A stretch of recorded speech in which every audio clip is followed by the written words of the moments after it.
اگر واکانیر والے میری جان بخشی کر دیں اور مجھے معاف کر دیں تو میں ایک بات تھوڑی سی تلخ کہنا چاہتا ہوں، اسی میں تو بدنام ہوا ہوں، لیکن کہوں گا کیونکہ آپ سے کوئی لالچ نہیں اور نہ ان ممبر پر بیٹھنے والوں سے کوئی لالچ ہے۔ پیر کا بچہ پیر بننا چاہتا ہے لیکن عالم کا بچہ عالم نہیں بننا چاہتا۔ پیر اپنے بچے کو پیر بنانا چاہتا ہے لیکن عالم اپنے بچے کو عالم نہیں بنانا چاہتا۔ وجہ اس لیے کہ اسے پتا ہے مجھے کچھ بھی نہیں آتا، باپ کی خلافت لے کے پیر بن جاؤں گا تو ہاتھ بھی چومے جائیں گے، دعوتیں بھی ملے گی اور نذرانے بھرپور ملیں گے۔ لیکن عالم کا بچہ عالم اس لیے نہیں بننا چاہتا اور عالم اپنے بچے کو عالم اس لیے نہیں بنانا چاہتا کہ امامت کر کے ان جاہل ترشٹیوں کی اتنی باتیں سنی ہے۔ ایک بیوی اپنے شوہر کی جتنی باتیں نہیں سنتی اس سے زیادہ جاہل ترشٹی امام کو باتیں سناتے ہیں۔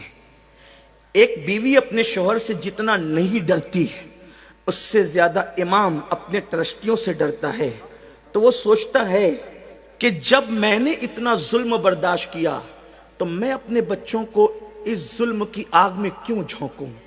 اس لیے یہ معاملہ نہیں ہو رہا ہے۔ واللہ میں اللہ کی قسم کھا کے کہتا ہوں میں کسی پیر کا مخالف نہیں، اس لیے کہ میں کہیں ایک پیر رکھتا ہوں، ایک پیر سے تو مرید ہونے کا شرف حاصل ہے اور درجنوں پیر نے مجھے خلافت اپنے کرم سے دے رکھی ہے، اس لیے اتنے مشائخ رکھتا ہوں۔ پیروں کی بے ادبی کو میں گمراہی سمجھتا ہوں، سچے پیروں کی بے ادبی کو سوء خاتمہ کا میں ذریعہ سمجھتا ہوں، اس کا سبب سمجھتا ہوں۔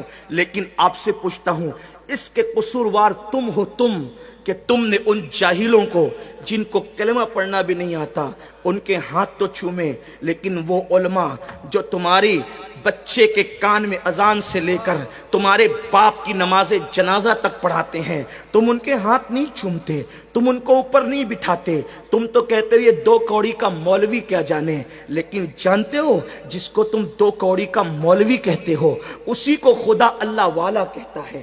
آپ کیا سمجھتے ہو اللہ والا؟ آپ جس کو اللہ والا کہیں وہ اللہ والا نہیں ہو سکتا۔ اللہ نے اللہ والا کس کو کہا؟ قرآن اٹھا کر دیکھے۔ میں قرآن کی بات کرتا ہوں۔ اگر اچھے عالموں کو اپنی قوم میں پیدا کرنا ہے تو عالموں کی قدر کرنا سیکھو، اچھے امام پیدا کرنا ہے اماموں کی قدر کرنا سیکھو۔ بڑی معذرت کے ساتھ جن جاہلوں کو کلمہ پڑھنا نہیں آتا ان کو تو دیسی مرغیاں اصلی گھی میں کھلاتے ہو، کبھی اپنے مسجد کے امام کو بھی اس قدر کے ساتھ بلایا، اس عزت کے ساتھ بلایا؟ ہاں، ایک رات کے لیے گویوں کو اور چیخنے چلانے والے میری طرح لوگوں کو بلاتے ہو تو آپ مٹھی بھر بھر کے نظر پیش کرتے ہو۔ کبھی اپنے امام کو بھی اتنا دیا؟ امام تو بیچارہ 5000 8000 میں مر رہا ہے، اس کی آپ مدد نہیں کرتے۔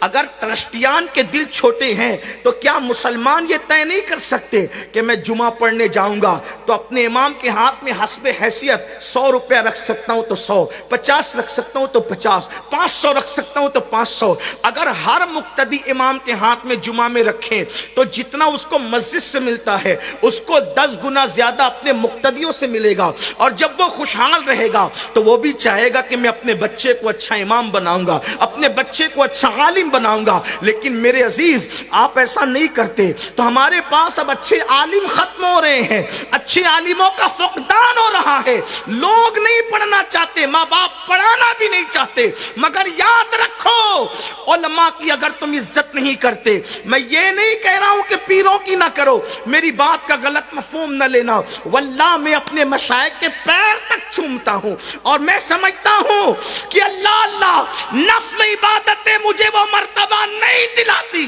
جو میرے مشائخ کا احترام مجھے مرتبہ دلاتے ہیں۔ میرا عقیدہ اور نظریہ یہ ہے